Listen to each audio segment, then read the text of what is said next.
بسم اللہ الرحمن الرحیم۔ محترم سامعین کرام، ہندوستان نے چاند کے اوپر قدم رکھ کے بڑی کامیابی حاصل کی ہے، واقعی میں بڑی خوشی کی بات ہے۔ لیکن اس کے بارے میں قرآن کیا کہتا ہے، اسلام کیا کہتا ہے، وہ جاننا ضروری ہے۔ قرآن یہ کہتا ہے وَسَخَّرَ لَكُم مَّا فِي السَّمَاوَاتِ وَمَا فِي الْأَرْضِ، یہ انسان، یہ زمین اور آسمان، یہ سب تیرے لیے ہم نے مسخر کیے ہیں، تیرے لیے ہی بنایا ہے۔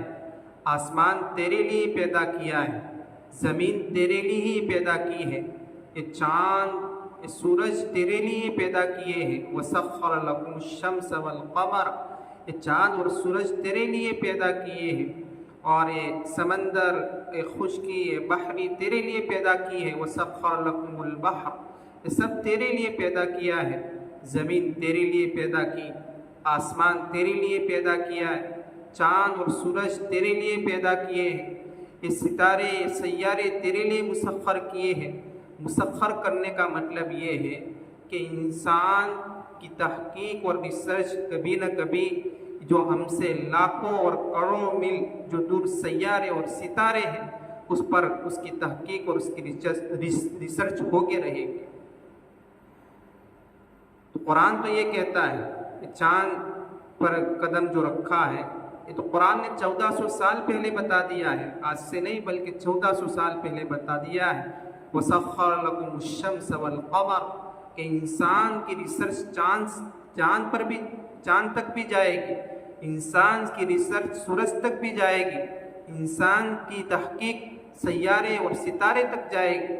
لیکن حقیقت میں ہندوستان نے چاند کے اوپر قدم رکھ کے، یہ بڑی ہمارے لیے نہیں بلکہ پوری دنیا کے لیے خوشی کی بات ہے۔ لیکن اگر غور کریں، تحقیق کریں، اگر پچھلی تاریخوں کو اٹھا کر دیکھ لیا جائے تو اس کے بارے میں ہمیں پتہ چلتا ہے اسلام نے ہی تو بتایا کہ چاند پر قدم رکھنا، اس لیے فرمایا کہ ولا، پہلے جو قومیں گزری ہیں وہ تو چاند اور سورج کی پرستش کرتی تھی، پوجا کرتی تھی، ان کو اپنا خدا مانتی تھی، ان کو اپنا سب کچھ مانتی تھی۔ میں نہیں کہتا بلکہ قرآن نے 1400 سال پہلے بتا دیا۔ آپ قرآن اٹھا کر دیکھ لیجئے، سلیمان علیہ السلام کا واقعہ اٹھا کر دیکھ لیجئے، اس میں جو بلقیس، جو ملکہ بلقیس تھی، وہ چاند کی پوجا کرتی تھی، چاند کو مانتی تھی۔ بھلا جو چاند اور سورج کی پوجا کرے، بھلا جو چاند اور سورج کو اپنا خدا مانے، وہ اس کے اوپر کیسے قدم رکھ سکتی ہے؟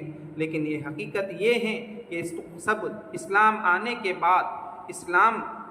بعد اسلام نے بتایا یہ چاند بھی ایک مخلوق ہے، یہ سورج بھی ایک مخلوق ہے، یہ ستارے بھی اللہ کی ایک مخلوق ہے، اس زمین و آسمان اللہ رب العزت نے ہمارے لیے بنایا ہے، ہماری ریسرچ کے لیے بنایا ہے۔ وَلَا تَسْجُدُوا لِلشَّمْسِ وَالْقَمَرِ، کہ جو شخص چاند، اللہ رب العزت نے قرآن کے اندر فرمایا کہ چاند اور سورج یہ سجدے کے لائق نہیں ہے، بلکہ پوجا کے لائق نہیں ہے، بلکہ پوجا کے لائق تو وہی ذات ہے، وہی معبود ہے جو اکیلا ہے، تنہا ہے، وہ ہمارا مالک ہے، ہمارا رازق ہے، ہمارا خالق ہے، وہی پرستش کے لائق ہے، پوجا کے لائق ہے۔ یہ چاند اور سورج، بتاؤ بھلا جو چاند کی پوجا کرتا ہے، سورج کی پوجا کرتا ہے، وہ کیسے اس کے اوپر قدم رکھ سکتا ہے؟ لیکن نہیں، یہ تو اسلام نے آج سے نہیں بلکہ 1400 سال پہلے بتا دیا۔